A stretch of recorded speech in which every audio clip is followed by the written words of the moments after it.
Hello guys, Saurabh classy YouTube channel में आप सभी का स्वागत है। जैसा कि मैंने अपने पिछले वीडियो में बताया था कि मैं इस पूरे के पूरे सेशन में आप लोगों को एक्टिव टू पैसिव पूरा का पूरा बताऊंगा किस प्रकार से कॉन्सेप्ट होता है। तो एक्टिव टू पैसिव वॉइस में कैसे हम किसी भी सेंटेंस को चेंज करते हैं जो आपकी अपकमिंग एग्जाम्स में आने की पूरी पॉसिबिलिटी है। पॉसिबिलिटी भी नहीं है, आएगा ही 100% कंफर्म है कि इससे बेस्ड 3 to 4 क्वेश्चंस आते ही आते हैं एग्जाम्स में। ठीक है, तो मैंने अपने लास्ट वीडियो में आप लोगों को प्रेजेंट इंडेफिनिट टेंस बताया था मैंने आप लोगों को। आज मैं इस वीडियो में आपको दो और सेंटेंस बताने की कोशिश करूंगा प्रेजेंट में। Present continuous tense and present perfect tense. ठीक है, मैं आज आप लोगों को इस वीडियो में ये दो सेंटेंस को कंप्लीटली आपके सामने पूरा डिटेल बताऊंगा कि प्रेजेंट कॉन्टिन्यूअस अगर सेंटेंस आपके एक्टिव वॉइस में है तो उसको पैसिव वॉइस में कैसे चेंज करते हैं, और प्रेजेंट परफेक्ट टेंस अगर एक्टिव वॉइस में है तो पैसिव वॉइस में कैसे चेंज करते हैं। और मैं आज आप लोगों को थोड़ा सा एक चीज और बताऊंगा, अगर कोई भी सेंटेंस पैसिव वॉइस में है तो उसको पहचानेंगे कैसे और पैसिव टू एक्टिव में चेंज कैसे करेंगे उसको हम। ठीक है, आप लोगों को बात समझ में आई? ठीक, तो मैं आप लोगों को स्टार्ट करता हूं प्रेजेंट कॉन्टिन्यूअस से। ओके, तो लेट्स स्टार्ट। ओके, देखिए आप लोगों को पता है कि प्रेजेंट कॉन्टिन्यूअस टेंस की पहचान आप लोगों को पता है, आप लोगों ने पढ़ा होगा कि जिस वाक्य के अंत में रहा है, रही है, रहे हैं आते हैं वो सारे के सारे प्रेजेंट कॉन्टिन्यूअस। देखो कॉन्टिन्यूअस का मतलब क्या होता है, जो चल रहा है, कॉन्टिन्यूटी। ठीक है, कॉन्टिन्यूटी जो चल रहा है, तो ठीक है अब देखिए इसका अगर स्ट्रक्चर देखेंगे तो क्या होता है। स्ट्रक्चर देखिए क्या होता है, subject plus is am are plus verb की कौन सी फॉर्म लगती है, वर्ब की आईएनजी फॉर्म लगती है, आप लोगों को पता है, एंड देन ऑब्जेक्ट। ये हमारा क्या होता है, प्रेजेंट कॉन्टिन्यूअस का एक्टिव वॉइस का क्या होता है, हमारा स्ट्रक्चर, सेंटेंस का स्ट्रक्चर होता है। सपोज दैट मैं बता रहा हूं एक सेंटेंस है हमारे पास, मैं स्कूल में खेल रहा हूं। ठीक, तो अगर हमें इसका क्या बनाना है, हमको एक्टिव वॉइस बनाना है, तो देखिए इसमें का क्या होता है आई, फिर लास्ट में चले जाते हैं रहा हूं। और आपको पता है आई के साथ हम क्या यूज करते हैं, हेल्पिंग वर्ब एम यूज करते हैं। तो आई एम वर्ब की आईएनजी फॉर्म क्या हो जाएगी, यहाँ पे खेलना क्या होता है, प्ले। तो प्ले में आईएनजी जोड़ेंगे तो प्लेइंग। आई एम प्लेइंग, मैं स्कूल में खेल रहा हूं होता है ना, तो मैं I am playing in school. ये तो हमारा एक्टिव वॉइस हो गया। बात समझ में आ गई आप लोगों को? ठीक है, एक्टिव वॉइस हो गया। गाना रिकॉर्ड हो जाएगा। बंद कर।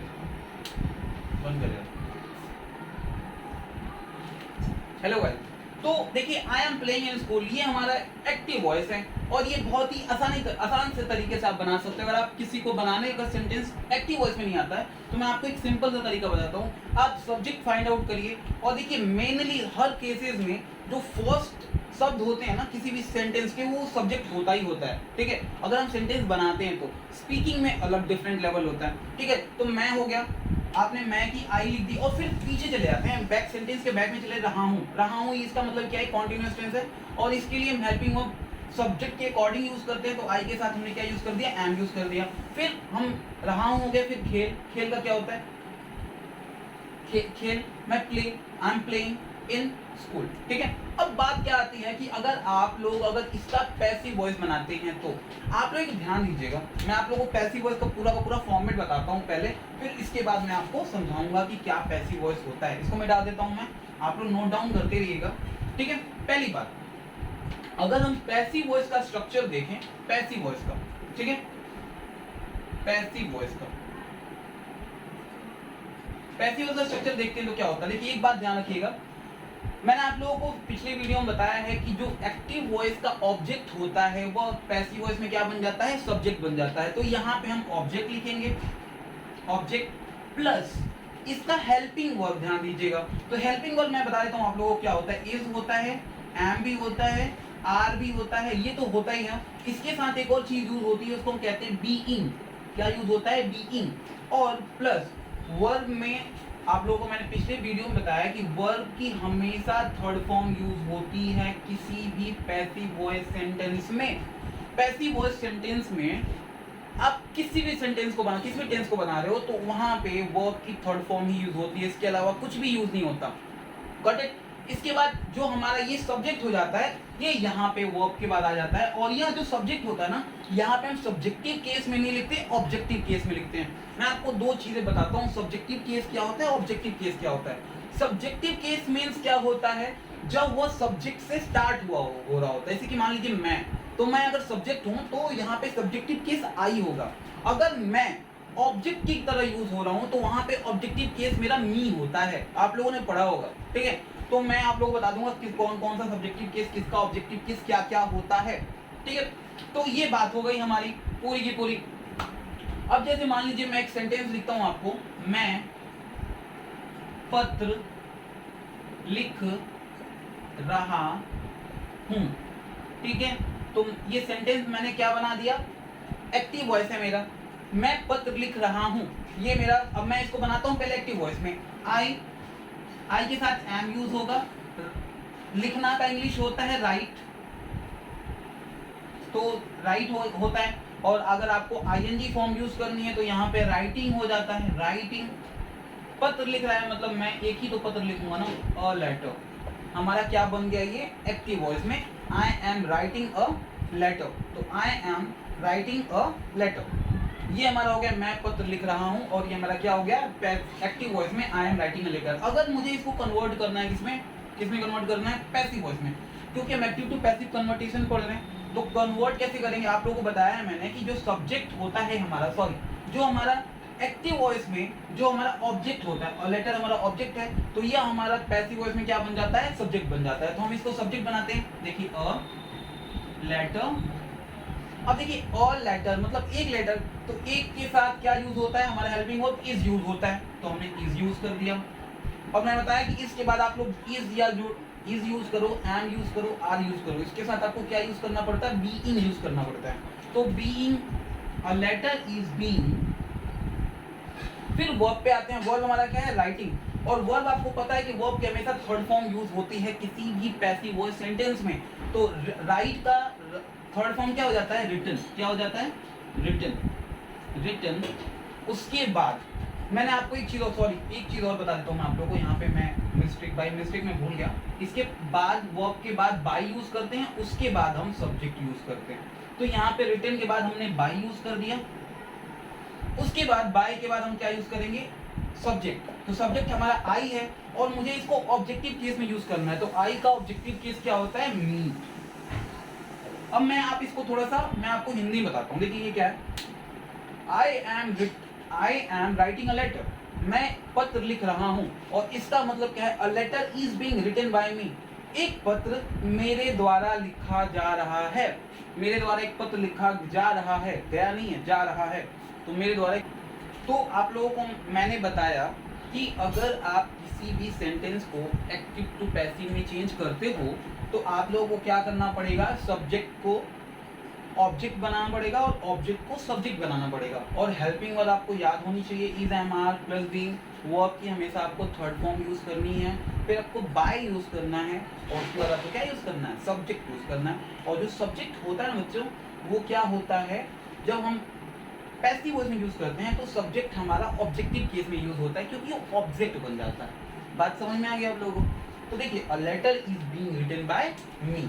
तो मैं उम्मीद करता हूँ कि आप लोगों को ये समझ में आया है। मैं कुछ और एग्जांपल देता हूँ आप लोगों को, और जो आप लोगों को समझ में आएगा। तो आप लोग ये स्ट्रक्चर लिख लेना पैसिव वॉइस का, ये तो एक्टिव वॉइस का स्ट्रक्चर है।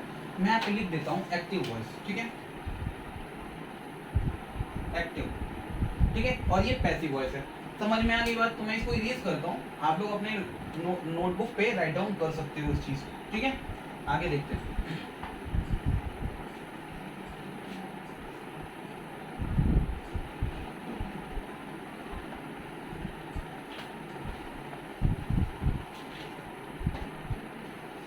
आगे देखिए, अब सपोज दैट मैं एक चीज लिखता हूँ, मैं वह ऐसे लिखता हूँ, वह घंटी बजा रहा है, वह घंटी बजा रहा है, ठीक है। तो वह की इंग्लिश क्या होती है आप लोगों को पता है, ही होती है। अगर बॉय हुआ तो ही, मेल हुआ तो ही, और फीमेल हुई तो सी, ठीक है। इस पर रहा है, ही के लिए क्या यूज होता है, हेल्पिंग वर्ब हमारा इज यूज होता है, आप सबको पता है। बजाना का क्या होता है, रिंग होता है, ठीक है।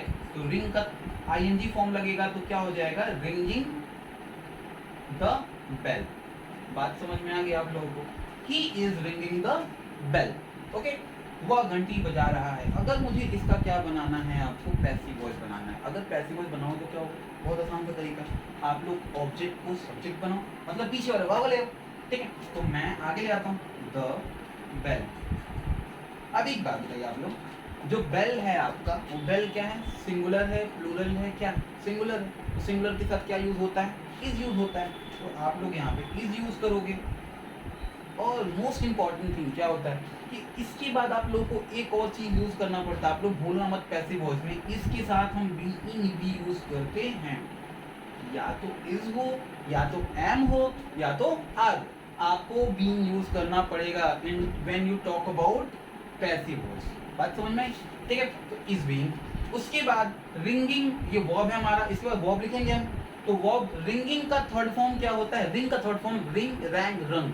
तो क्या हो जाएगा, रंग, रंग। इसके बाद क्या लिखोगे आप लोग, समझ में आई बात, बाय। और हमारा सब्जेक्ट क्या है यहाँ पे, ही। अब ही को जब आप सब्जेक्ट को ऑब्जेक्ट बनाते हो ना, तो ही हमारा किस में कन्वर्ट हो जाता है, हिम में। बात समझ में आ गई। और जो ही होता है हिम में, अगर सी होता तो किस में कन्वर्ट होता, हर में। बात समझ में आई। अगर वह घंटी बजा रही है तो क्या हो जाता, द बेल इज बीइंग रंग बाय हर। बात समझ में आ गई। बट ऐसा कुछ है नहीं, वह है, यहाँ पे मेल है तो मेल के लिए हमने हिम का यूज किया हुआ है। तो आप लोगों को इतनी बात तो मुझे लगता है कि समझ में आ गया होगा, ठीक है। इसके बाद मैं आप लोगों को एक सेंटेंस देता हूं और उसको आप लोग देखो कि पैसिव से एक्टिव में कैसे चेंज कर सकते हैं। पैसिव में दिया होगा और एक्टिव में आपको लिखना है उसको, और कैसे पता चलेगा कि वो पैसिव में है, ठीक है। आपके एग्जाम्स में पैसिव टू एक्टिव भी आता है चेंज करने का, ठीक है। तो अगर आपके एग्जाम में पैसिव टू एक्टिव चेंज करने को आता है तो आपको पहले पता तो होना चाहिए कि पैसिव वॉइस में है, तो तुम उसको एक्टिव वॉइस में चेंज करेंगे। बात समझ में आई, ठीक है। तो अब देखिए एक चीज है हमारे पास, Sita is being sung, sorry,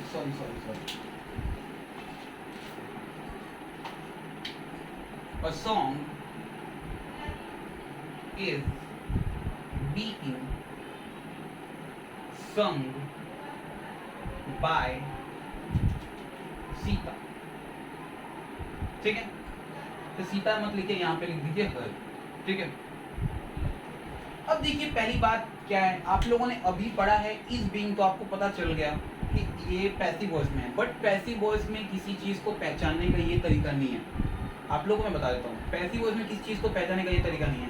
passive voice में आपको पहचानने का एक तरीका मैं सिंपल बताऊं। अगर आप लोग ध्यान देना, इज है, एम है, आर है, हैज है और हैव है।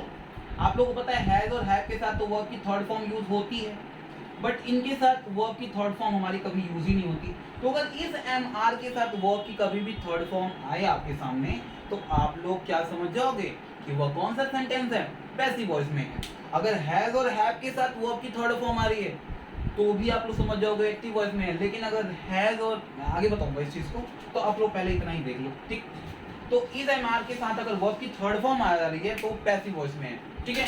और इज बीइंग के साथ भी वर्ब की थर्ड फॉर्म आ रही है तो भी पैसिव वॉइस में, ठीक है। बात समझ में, चलिए आगे देखते हैं। तो अगर ये हमारे पास है, अगर मान लीजिए मुझे ये पैसिव वॉइस में और मुझे इसको एक्टिव वॉइस में कन्वर्ट करना है, समझ में आ गई बात मैं क्या कह रहा हूँ, ये पैसिव वॉइस में मुझे एक्टिव वॉइस में कन्वर्ट करना है। तो पैसिव टू एक्टिव में कन्वर्ट करने का तरीका सेम तरीका, आप उस जो रूल को फॉलो कर रहे हो यहाँ पे उसको अप्लाई कर दो। देखो यहाँ पे, अब मैं इस ऑब्जेक्ट को सब्जेक्ट बनाऊंगा, हर है तो हर का सब्जेक्ट क्या हो जाएगा, सी हो जाएगा। आप लोगों को बताया मैं, देखिए ये हमारा ऑब्जेक्टिव केस में है। तो हमारा अगर कोई भी चीज ऑब्जेक्टिव केस में होता है तो क्या हो जाता है, वो जब सब्जेक्टिव केस में जाएगा तो सब्जेक्ट की तरह काम करेगा।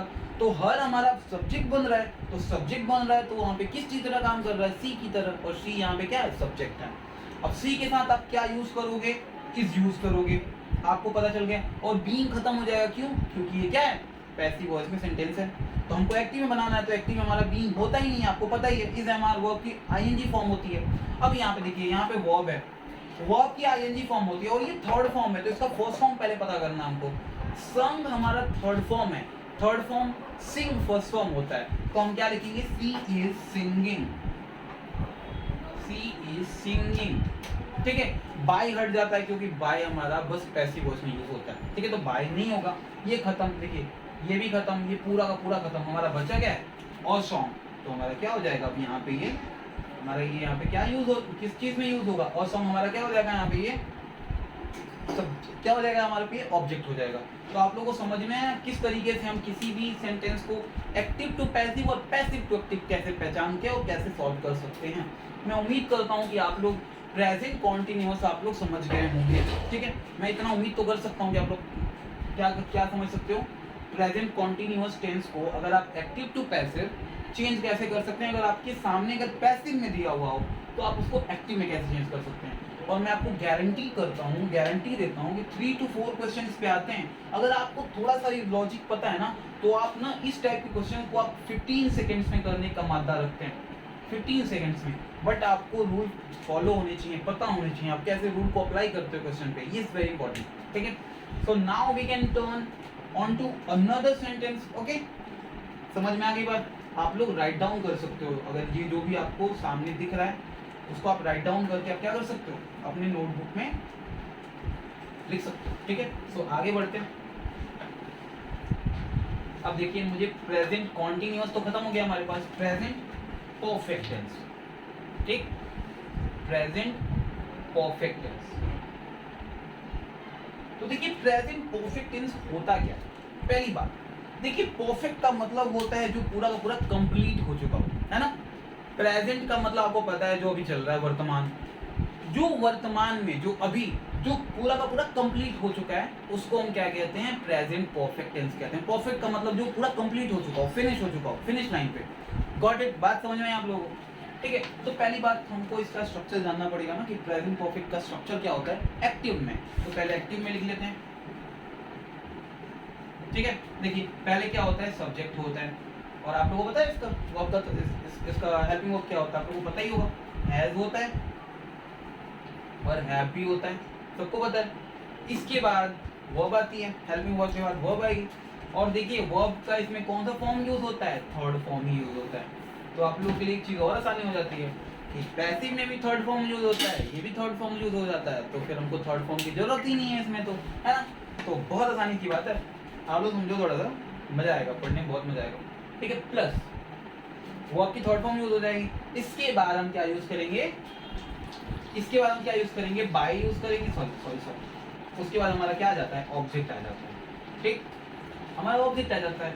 ये हमारा पूरा का पूरा, ठीक है। तो अब देखिए, अब मैं यहाँ पे एक सेंटेंस बनाता हूँ। वे लोग अपना पाठ मतलब चैप्टर पूरा कर चुके हैं, पूरा कर चुके हैं। और आप लोग एक चीज बताना मैं भूल गया कि प्रेजेंट परफेक्ट टेंस का जो क्या होता है हमारे पास, प्रेजेंट परफेक्ट टेंस का जो हमारे पास पहचान होती है, जिसे हम पहचानते हैं, वो क्या होता है कि जिस वाक्य के अंत में चुका है, चुकी हैं, ई आए, तो क्या कहलाता है, प्रेजेंट परफेक्ट टेंस कहलाता है। मतलब जो चीज पूरा का पूरा फिनिश हो चुका हो, ठीक है। अब देखिए बोल रहा कि वे लोग अपना पाठ पूरा कर चुके हैं। पाठ मतलब चैप्टर होता है, इसको हिंदी में पाठ बोलते हैं, ठीक है। अब देखिए इसको बनाते हैं, वे लोग बनाएंगे हम लोग। वे लोग की क्या होती है, दे। अब दे के साथ आपको पता है बहुत सारे प्लूरल हो गया, तो हम हैव लगाएंगे, दे हैव। अब देखिए चुके का हो गया, पूरा करना। पूरा करना क्या होता है, देखिए कंप्लीट एक होता है, एक फिनिश होता है। तो जब आप कोई पार्ट जब आप पूरा कर लेते हो उसको फिनिश ही बोलते हैं। तो दे हैव फिनिश्ड, फिनिश्ड या कंप्लीटेड भी लिख सकते हो, कोई गलती बात नहीं है। चलो मैं कंप्लीटेड लिख देता हूँ, कोई दिक्कत नहीं, आप लोग की मर्जी। दे हैव कंप्लीटेड, अपना पार्ट है ना जो, देखिए वे लोग है ना, वे लोग के साथ अपना की इंग्लिश क्या होती है? दे, देयर, देयर, देयर लेशन। बात समझ में आ गई? कोई दिक्कत नहीं। तो अब बात यहाँ पे क्या आती है? अब इसके बाद हमको क्या करना है? हमको क्या करना है? यहाँ से हमको पैसिव वॉइस में चेंज करना चीज़ों को, ठीक है? तो पैसिव वॉइस में जब हम चीज़ों को चेंज करते हैं तो कैसे चेंज करते हैं? अब आप लोगों को मैं इसके लिए स्ट्रक्चर बताऊंगा कि स्ट्रक्चर क्या होता है। तो देखिए यहाँ पे स्ट्रक्चर क्या होता है, पैसिव वॉइस का स्ट्रक्चर जो होता है आप लोगों के पास, देखिए क्या होता है। पैसिव वॉइस का जो स्ट्रक्चर होता है, देखिए यहाँ पे पहली बात आप ऑब्जेक्ट यूज करोगे प्लस हैज भी यूज करोगे और हैव भी यूज करोगे। और देखिए ये तो हमारा एक्टिव में भी यूज हो रहा है, तो इसमें क्या डिफरेंट होगा? हाँ जी, एक चीज डिफरेंट होती है, यहाँ पे क्या लगता है? बीन लगता है। क्या लगता है? बीन लगता है। और फिर हमारा क्या लगता है? वर्ब की थर्ड फॉर्म तो लगती ही लगती है। फिर हमारे पास क्या लगता है? बाय लगता है। और फिर हमारे पास क्या लगता है? सब्जेक्ट लगता है। ठीक, सब्जेक्ट किस फॉर्म में यूज होता है? ऑब्जेक्टिव केस में यूज होता है। बात समझ में आ गई आप लोगों को? ठीक है, तो ये बात है। अब इसको अगर हम बनाएंगे, अगर इसको हम बनाएं पैसिव वॉइस में तो कैसे बनाएंगे? देखिए हमारे पास देयर लेशन, ठीक, तो देखिए यहाँ पे ऐसे कर लेते हैं, देयर लेशन हैज यूज होगा क्योंकि एक ही चैप्टर होगा ना। देयर लेसन हैज बीन लगेगा, हैज बीन। अब देखिए कंप्लीटेड थर्ड फॉर्म में है, यहाँ पे भी थर्ड फॉर्म में यूज करना है तो सेम चीज होगा, कंप्लीटेड। अब बाय यूज होगा तो बाय, और सब्जेक्ट हमारा क्या है? दे है। और देखिए एक बात मैं आपको बताता हूँ, दे जो होता है हमारा सब्जेक्टिव केस है यहाँ पे दे। अगर हमको सब्जेक्टिव केस दे को अगर हमको ऑब्जेक्टिव केस में यूज करना है तो दे का ऑब्जेक्टिव केस क्या होता है? देम। क्या होता है? देम। तो बाय देम, ये हमारा पूरा का पूरा सेंटेंस बन गया। तो हमारा देखिए हमारा एक्टिव क्या था? They have completed their lesson. तो हमारा पैसिव वॉइस क्या हो गया? Their lesson has been completed by them. बहुत ही आसान सा टॉपिक मैंने आपको बताया, इतने अच्छे से तोड़ के बताया मैंने आप लोगों को कि आप लोगों को समझने में किसी प्रकार की प्रॉब्लम होगी ही नहीं। अगर आपको एक्टिव का आपको याद है तो आपको पैसिव वाला कोई दिक्कत नहीं होगी। अगर आपको पैसिव में भी दिया हुआ तो आप एक्टिव में भी उसको चेंज कर सकते हो। ठीक, इसको मैं इरेज करूं, ठीक, चलिए मैं इसको इरेज करता हूं। आप लोग देखिए एक बात और सेंटेंस करते हैं प्रैक्टिस के लिए।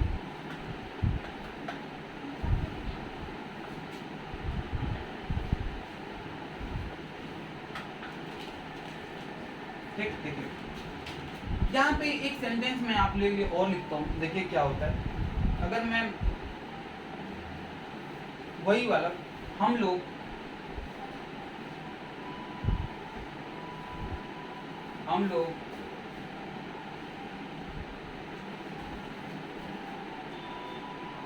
अपना गृह कार्य कर चुके हैं। हम लोग अपना गृह कार्य मतलब होता है होमवर्क, इसको गृह कार्य बोलते हैं। ठीक है, अब देखिए इसको हम पहले एक्टिव में बनाते हैं तो वी, हम लोग इंग्लिश क्या हो जाएगी?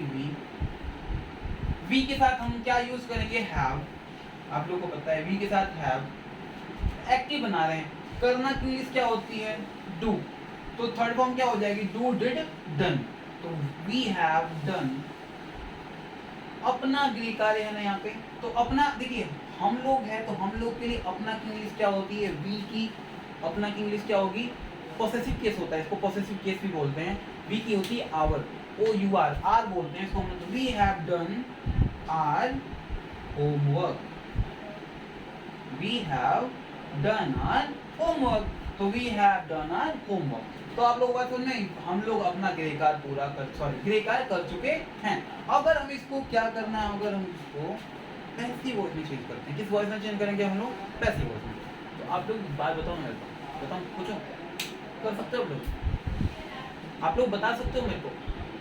ठीक है, तो पहली बात मैं इसको करता हूँ, फिर आप लोग भी अपने, अगर आप लोग घर पे इस चीज़ को कर रहे हो, वीडियो को पॉज कर देना आप लोग, फिर आप लोग करना, फिर इसके बाद फिर वीडियो को प्ले मोड में डाल के फिर आप लोग देखना कि आपने सही किया या गलत किया है, आप लोगों को चीज़ समझ में आ जाएगी बहुत आसानी से। ठीक है, देखिए अब इसको हम बनाएंगे किसमें, पैसिव वॉइस में। देखिए हमारा क्या है, आवर होमवर्क है ना, देखिए आज होमवर्क, आर होमवर्क। अब हैज, देखिए होमवर्क है ना, होमवर्क देखिए होगा, हैज बीन लग जाएगा, our homework has been, our homework has been, has लगेगा और बीन लगेगा उसके बाद, मैंने आपको बताया है। तो has been done third form ही होती है, तो डन तो यहाँ पे लग ही जाएगा, डन बाय। वी की क्या होती है, देखिए वी होता है हमारा सब्जेक्टिव केस, और इसकी जब ऑब्जेक्टिव केस होती है तो क्या हो जाता है, वी का हो जाता है अस, क्या हो जाता है अस। तो हमारे पास क्या बन गया, our homework has been done by us, हमारा होमवर्क, हमारा होमवर्क हमारे द्वारा किया जा चुका है। बात समझ में आ गई, हमारा होमवर्क हमारे द्वारा तो किया जाएगा ना, अब तुम दूसरे से करा लो तो कोई दिक्कत ही नहीं है ना। तो ये बात हो गई। मुझे लगता है कि आप लोग पूरा का पूरा ये टॉपिक समझ गए होंगे, और मैं आप लोगों को सेंटेंस दूंगा जो आप लोग घर पे करना, और उसके बाद कमेंट बॉक्स में उसको आप लोग क्या कर सकते हो, आंसर कर सकते हो। फिर मैं आप लोग बताऊंगा आपका क्वेश्चन सही है या गलत है। ठीक है, तो पहली बात मैं यहाँ पे बताता हूँ आपको, देखिए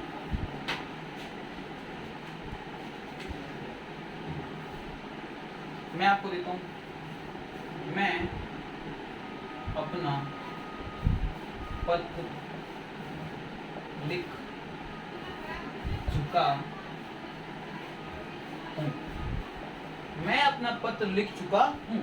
मैं इसका एक्टिव वॉइस बना देता हूँ, और आप लोग का होमवर्क क्या रहेगा कि आप लोग इसका पैसिव वॉइस बना के मुझे कमेंट बॉक्स में बताओगे। ठीक है, देखिए इसका मैं का क्या हो जाएगा, आई के साथ क्या लगता है, हैव। उसके बाद लिखना क्या होता है, राइट। राइट का थर्ड फॉर्म क्या होता है, रिटन। I have written. देखिए यहाँ पे अपना है ना, अपना पत्र, तो अपना की इंग्लिश सब्जेक्ट के अकॉर्डिंग लगती है, किसके अकॉर्डिंग लगती है, सब्जेक्ट के अकॉर्डिंग। तो मैं होता है, मैं के लिए अपना की इंग्लिश, मतलब पोसेसिव केस में मैं की अपना की इंग्लिश क्या होगी, तो मैं के लिए पोसेसिव केस में अपना की इंग्लिश क्या होती है, माय। क्या होती है, आई का क्या होता है, माय। तो I have written my letter, बात समझ में आ गई, I have written my letter. ठीक है, तो आप लोगों का होमवर्क क्या है, देखिए यहाँ पे होमवर्क क्या आप लोगों का, convert this sentence into passive form.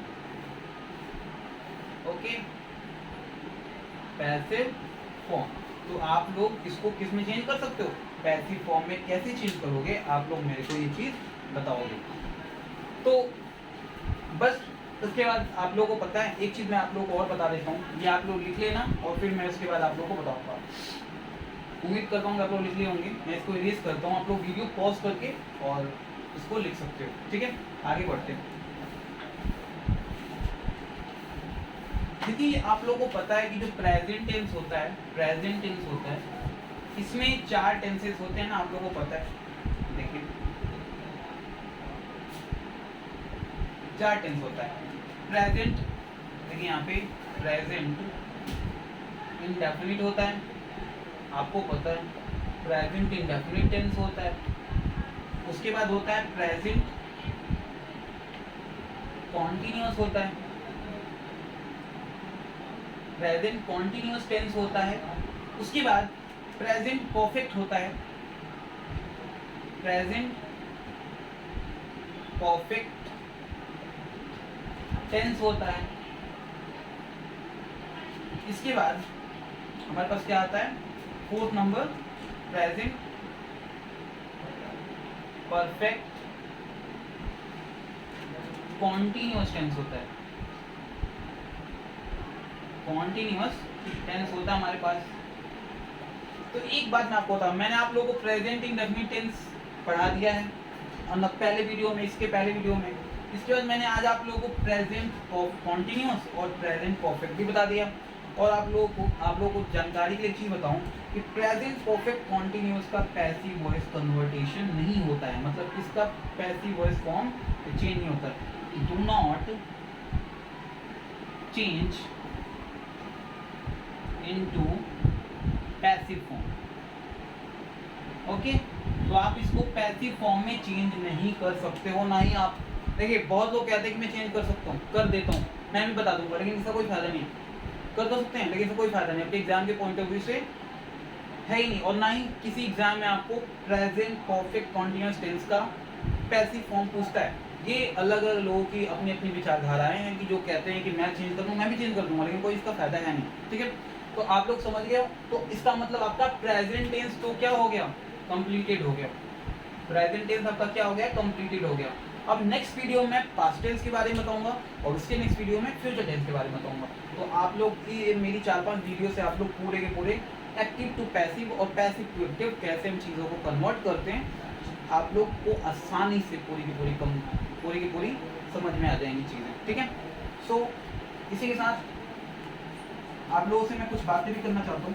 देखिए, जो मेरा YouTube क्लासेस जो है, सौरभ क्लासेस नाम से मेरा जो YouTube चैनल है मेरा, आप लोग इस चैनल को बहुत सारा प्यार दीजिए, सब्सक्राइब करिए इस चैनल को, आप अपने चैनल को लाइक करिए। अगर आपके आस पड़ोस में चाहे जो बच्चे 9, 10, 11, 12 भी पढ़ते हैं, 9th पढ़ते हैं, 10th पढ़ते हैं, 11th पढ़ते हैं, 12th पढ़ते हैं, उनके लिए ये पैसिव वॉइस भी उतना ही इंपॉर्टेंट जितना आपके एग्जाम के लिए इंपॉर्टेंट है। तो ऐसा नहीं कि ये बस सौरभ क्लासेस जो है वो एयरफोर्स नेवी के लिए आपको मैं पढ़ा रहा हूँ, लेकिन जो ये एक्टिव टू पैसिव है तो उनके एग्जामिनेशन के लिए भी अच्छी बात है। वो भी तो 10th का एग्जाम देंगे, उनके एग्जाम में आता है, 12th के एग्जाम में आता है। और बेसिकली आप जब तक पढ़ोगे, जब तक आपको नौकरी नहीं मिलेगी, तब तक तो आप लोग इस चीज़ को करोगे, पढ़ोगे। ठीक है, तो इसके लिए क्या चीज़ होती है कि आप लोग पहले इस चैनल को सब्सक्राइब करिए, ज़्यादा से ज़्यादा प्यार दीजिए, लाइक करिए, और कुछ भी नहीं, और क्या, मज़े करिए, जितना भी करना है मज़े करिए। और उसके बाद आप लोग अपना ख्याल रखिए, ज़रूरत हो तो ही घर से बाहर निकलिए, अपने फैमिली ख्याल रखिए। ठीक है, और फिर मिलते हैं फिर नेक्स्ट वीडियो में, तब तक के लिए जय हिंद, जय भारत।